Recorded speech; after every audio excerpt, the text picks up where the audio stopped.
ये है talks news network और आप देख रहे हैं पॉलिटॉक्स, राजनीति का कच्चा चिट्ठा। पंचायतों के पुनर्गठन को लेकर जो मंत्रिमंडलीय सब कमेटी बनी थी, उसकी आज पहली मीटिंग हम लोगों ने करी है। सभी मान्य सदस्य मीटिंग में मौजूद थे। विभाग ने पूरी जानकारी हमको दी है। अलग अलग जिलों से कलेक्टर साहब के यहाँ से जो प्रस्ताव आए हैं उन पर विभाग अध्ययन कर रहा है।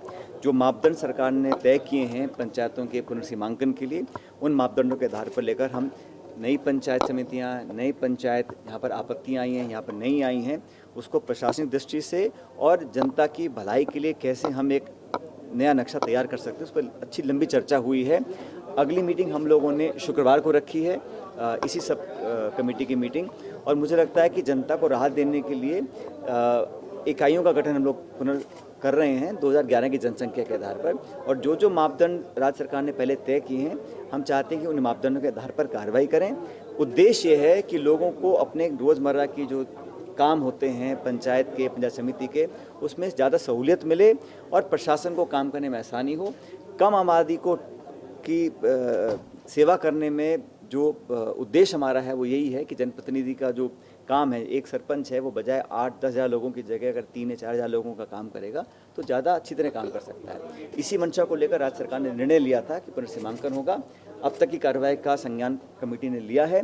जैसा मैंने आपको पहले कहा, शुक्रवार को दोबारा हम लोग कमेटी की बैठक करेंगे और उसमें आगे की रूपरेखा की चर्चा करेंगे। करीब कितने प्रस्ताव? जिलों में जो प्रस्ताव आए थे हमारे पास आ चुके हैं जयपुर के अंदर, लेकिन हाल ही के दिनों में कई जिलों में बाढ़ भी आई थी और प्राकृतिक आपदा के लेके काफ़ी प्रशासन के अधिकारी उसमें व्यस्त थे।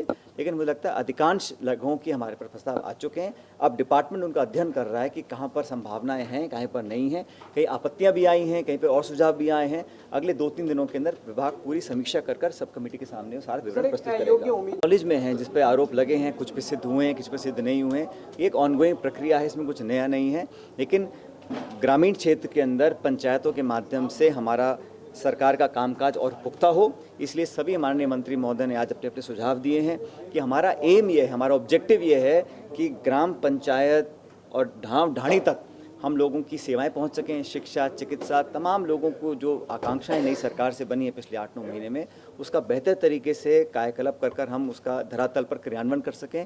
इस उद्देश्य को लेकर इस पुनर्सीमांकन की पूरी एक्सरसाइज को हमने अंजाम दिया है और हम चाहते हैं कि पारदर्शी तरीके से लोगों के ज़रूरतों को पूरा करने के लिए पुनर्गठन किया जाए। विभाग पूरी मशक्क़त कर रहा है और मैं धन्यवाद देना चाहता हूँ हमारे सभी माननीय सदस्यों का। इन्होंने बहुत महत्वपूर्ण सुझाव दिए हैं, अपने अनुभवों का विवरण भी आज किया है और हम चाहते हैं कि जो भी कार्रवाई हो वो पूरी पारदर्शी तरीके से हो और लोगों का, जनता का भलाई का उद्देश्य हमारा प्राथमिकता पर है। ये है टॉक्स न्यूज नेटवर्क और आप देख रहे हैं पॉलिटॉक्स, राजनीति का कच्चा चिट्ठा।